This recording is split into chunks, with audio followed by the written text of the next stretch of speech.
ଗପଟିର ନାଁ ହେଉଛି ଲକ୍ଷ୍ମୀ ଛଡ଼ା। ଗୋଟିଏ ସମୟରେ ଗୋଟିଏ ସୁନ୍ଦର ଗାଁ ଥିଲା, ଯାହାର ଚାରିପାଖେ ରହିତ କ୍ଷେତ୍ର, ନଦୀ ଓ ଗଛଗୁଡ଼ିକ ଥିଲା। ସେହି ଗାଁରେ ରାମୁ ଓ ତାଙ୍କ ଜୀବନ ସଙ୍ଗିନୀ ସୀତା ରହୁଥିଲେ। ସେମାନେ ଗରିବ ଥିଲେ, କିନ୍ତୁ ଖୁବ୍ ସତ୍ୟବାନ, ପରିଶ୍ରମୀ ଓ ଦୟାଳୁ ଥିଲେ। ସେ ପ୍ରତିଦିନ ସକାଳୁ ଉଠି ସେମାନେ ଘରକୁ ସଫା କରୁଥିଲେ, ଗୋବର ଲେପି ଅଗଣାକୁ ସୁନ୍ଦର କରୁଥିଲେ ଏବଂ ସନ୍ଧ୍ୟାରେ ଦୀପ ଜଳାଇ ଭକ୍ତି ଭାବରେ ଦେବୀ ଲକ୍ଷ୍ମୀଙ୍କ ପୂଜା କରୁଥିଲେ। ସେମାନଙ୍କ ଜୀବନ ଦୁଃଖ ଓ ସଙ୍କଟରେ ଭରିଥିଲା, କିନ୍ତୁ ସେମାନେ କେବେ ଅଭିଯୋଗ କରୁନଥିଲେ। ଯେତିକି ଥିଲା ସେହିଥିରେ ସନ୍ତୋଷରେ ରହୁଥିଲେ। ଯଦି କେହି ଭିକ୍ଷୁକ ଆସିଥାନ୍ତି, ସେମାନେ ନିଜ ଖାଦ୍ୟରୁ ଅଳ୍ପ କରି ଦେଉଥିଲେ। ସେହି ଗାଁରେ ମଧୁସୂଦନ ନାମରେ ଜଣେ ଧନୀ ବ୍ୟକ୍ତି ଥିଲେ। ତାଙ୍କ ପାଖରେ ବହୁତ ଧନ ଦୌଲତ, ବଡ଼ ଘର, ଚାକର ଚାକରାଣୀ ରହିଥିଲେ, କିନ୍ତୁ ସେ ବହୁତ ଗର୍ବ ଓ ଅଳସ ଥିଲେ। ତାଙ୍କ ଘରେ ସବୁବେଳେ ଅସନା ରହୁଥିଲା ଏବଂ ସେ କେବେ ଦେବୀଙ୍କ ପୂଜା କରୁନଥିଲେ। ଗରିବମାନଙ୍କୁ ସେ ଅପମାନ କରୁଥିଲେ। ଦିନେ ଗାଁରେ ଖବର ଖେଳିଗଲା ଯେ ଦେବୀ ଲକ୍ଷ୍ମୀ ମାନବ ରୂପରେ ଗାଁକୁ ଆସିଛନ୍ତି ଏବଂ ସେ ଦେଖୁଛନ୍ତି କିଏ ତାଙ୍କ କୃପା ପାଇବା ଯୋଗ୍ୟ। ଏହା ଶୁଣି ସବୁ ଲୋକ ଖୁସି ହେଲେ, କିନ୍ତୁ କେହି ଜାଣିପାରୁନଥିଲେ ସେ କେଉଁଠି ଅଛନ୍ତି। ଦିନେ ସନ୍ଧ୍ୟାବେଳେ ଜଣେ ବୃଦ୍ଧା ମହିଳା ରୂପରେ ଦେବୀ ଲକ୍ଷ୍ମୀ ମଧୁସୂଦନଙ୍କ ଘରକୁ ଗଲେ। ସେ ଦ୍ୱାର ଖଟଖଟାଇଲେ। ମଧୁସୂଦନ ବାହାରି ଆସିଲେ। କହିଲେ, କିଏ ତୁମେ? କାହିଁକି ଆସିଛ?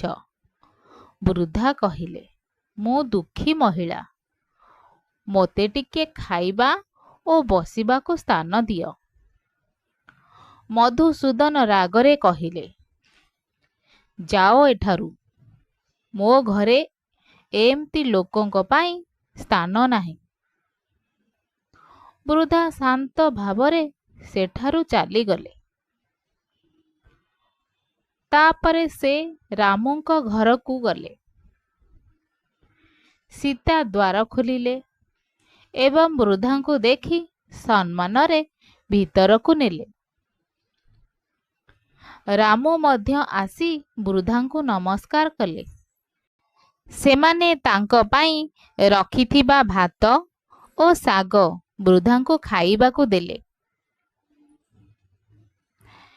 ସେହି ଦିନ ସେମାନେ ନିଜେ ଭୋକରେ ରହିଗଲେ, କିନ୍ତୁ ମନରେ ଖୁସି ଥିଲା ଯେ ସେମାନେ ଜଣେ ଅତିଥିଙ୍କୁ ସେବା କରିପାରିଲେ। ବୃଦ୍ଧା ଖାଇସାରି କହିଲେ, ତୁମେ ଗରିବ ହୋଇଥିଲେ ବି ଏତେ ଦୟା କଲ। କୁହ, ତୁମର କ'ଣ ଇଚ୍ଛା?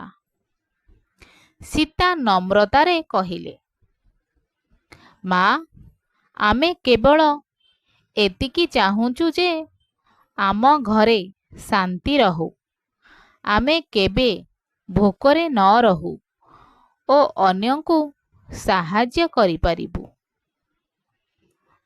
ଏହା ଶୁଣି ବୃଦ୍ଧା ହସିଲେ ଏବଂ ହଠାତ୍ ତାଙ୍କ ଦେହରୁ ଏକ ଦିବ୍ୟ ଆଲୋକ ବାହାରିଲା।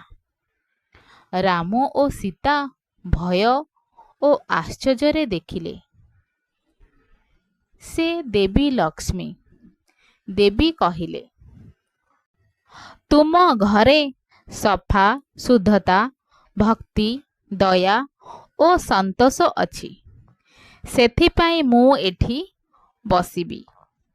ଏହା କହି ସେ ତାଙ୍କୁ ଆଶୀର୍ବାଦ କଲେ। ତାପରେ ଧୀରେ ଧୀରେ ରାମୁଙ୍କ ଘରେ ସମୃଦ୍ଧି ବଢ଼ିଲା। ତାଙ୍କ କ୍ଷେତରେ ଭଲ ଫସଲ ହେଲା, ଘରେ ଧାନ ଭରିଗଲା ଏବଂ ଜୀବନ ସୁଖମୟ ହେଲା। କିନ୍ତୁ ରାମ ଓ ସୀତା କେବେ ବି ଗର୍ବ କଲେ ନାହିଁ। ସେମାନେ ଗରିବ ଲୋକଙ୍କୁ ସାହାଯ୍ୟ କରୁଥିଲେ ଏବଂ ସମସ୍ତଙ୍କୁ ସମ୍ମାନ ଦେଉଥିଲେ। ଏପରି ମଧୁସୂଦନଙ୍କ ଘରେ ଦୁଃଖ ବଢ଼ିଲା। ଧନ ଥିଲେ ବି ଶାନ୍ତି ନଥିଲା। ସେ ବୁଝିଲେ ତାଙ୍କ ଭୁଲ। ସେ ରାମୁଙ୍କ ପାଖକୁ ଯାଇ ସବୁ କଥା କହିଲେ। ରାମୁ କହିଲେ, ଧନରୁ ନୁହେଁ, ଭଲ ମନରୁ ଲକ୍ଷ୍ମୀ ଆସନ୍ତି। ତୁମେ ତୁମ ଜୀବନ ବଦଳାଅ। ମଧୁସୂଦନ ତାହା ପରେ ଘର ସଫା କରିବା ଆରମ୍ଭ କଲେ, ଗରିବମାନଙ୍କୁ ସାହାଯ୍ୟ କଲେ ଏବଂ ଦୟାଳୁ ହେଲେ। କିଛି ସମୟ ପରେ ତାଙ୍କ ଘରେ ମଧ୍ୟ ଶାନ୍ତି ଓ ସୁଖ ଫେରି ଆସିଲା। ସେହି ଦିନଠାରୁ ଗାଁରେ ସମସ୍ତେ ଲକ୍ଷ୍ମୀ ଛଡ଼ା ମନେ ରଖିଲେ। ଯେଉଁଠାରେ ଅସଫାଇ, ଗର୍ବ ଓ ଅଦୟା ରହେ, ସେଠାରେ ଲକ୍ଷ୍ମୀ ରୁହନ୍ତି ନାହିଁ। ଧନ୍ୟବାଦ।